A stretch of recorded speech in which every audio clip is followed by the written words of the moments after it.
Vote চাই, ভোটারের দোয়া চাই সকলের।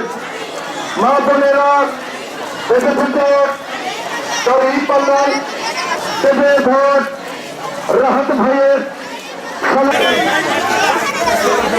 হাত ধরাই দেবো, হাত ধরাই দেন।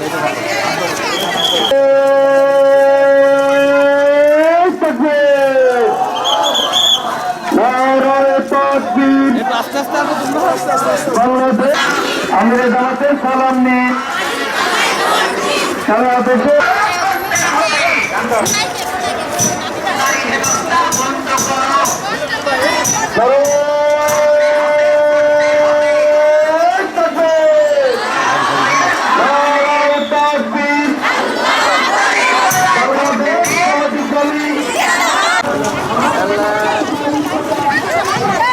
ভাই সামনে যাবো কি রে, সামনে যাবো কেমন? সামনে যাবো কি?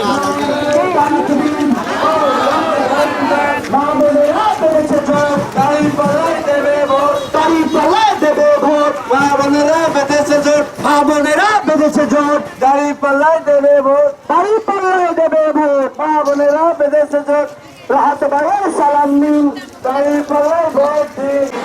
মহিলা বিভাগ এখানে কিন্তু ওপাশ থেকে বাংলার স্বাধীনতা উদ্যান থেকে শুরু করে এপাশে রেল রোড পর্যন্ত কিন্তু ইতিমধ্যে দেখতে পাচ্ছি। ইনশাআল্লাহ, আলহামদুলিল্লাহ, আল্লাহু আকবার। ইনশাআল্লাহ রাহাত ভাইয়ের মার্কা পাতি, মার্কা ভালো, সারা দেশে সনাতন জবাব চাই।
মা বোনরাও ঘরে বসে থাকতে পারেনি, তাদের অধিকার ছিনিয়ে নেওয়ার জন্য রাস্তায় নেমেছে।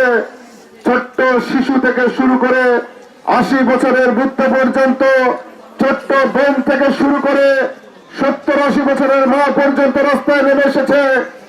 দীর্ঘ যুদ্ধের পরে 2 সহস্রাধিক জীবনের বিনিময়ে আমরা যখন স্বাধীনতা অর্জন করেছি, ফাঁসিবাদ বিদায় করেছি, আমরা মনে করেছিলাম আমার সোনার বাংলা থেকে বৈষম্য দূর হয়েছে। আমরা মনে করেছিলাম আমাদের উপরে সমস্ত প্রকার জুলুম, নির্যাতন, অত্যাচার বন্ধ হয়েছে। আমরা ভেবেছিলাম আমাদের মা বোনদেরকে আর কখনো গ্রেপ্তার হতে হবে না, আমাদের মা বোনদের রাস্তাঘাটে আর হেনস্থা হতে হবে না, তাদের মান সম্মানের ক্ষুণ্ণ হবে না, মা বোনরা তাদের স্বাধীনতা নিয়ে চলতে পারবে।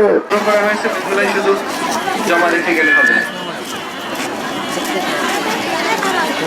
আমরা আস্তে আস্তে করে যাব। গরমের মধ্যে আপনাদের অনেক কষ্ট হচ্ছে বোরকা পরা, ধীরে ধীরে যাবো আমরা আস্তে আস্তে। আপনাদের যানবাহন যাদের কাছে এসেছিলেন, আমাদের ন্যায্য মতবাদ, আমাদের অধিকার প্রতিষ্ঠার জন্য আমরা মত প্রকাশ করতে পারিনি।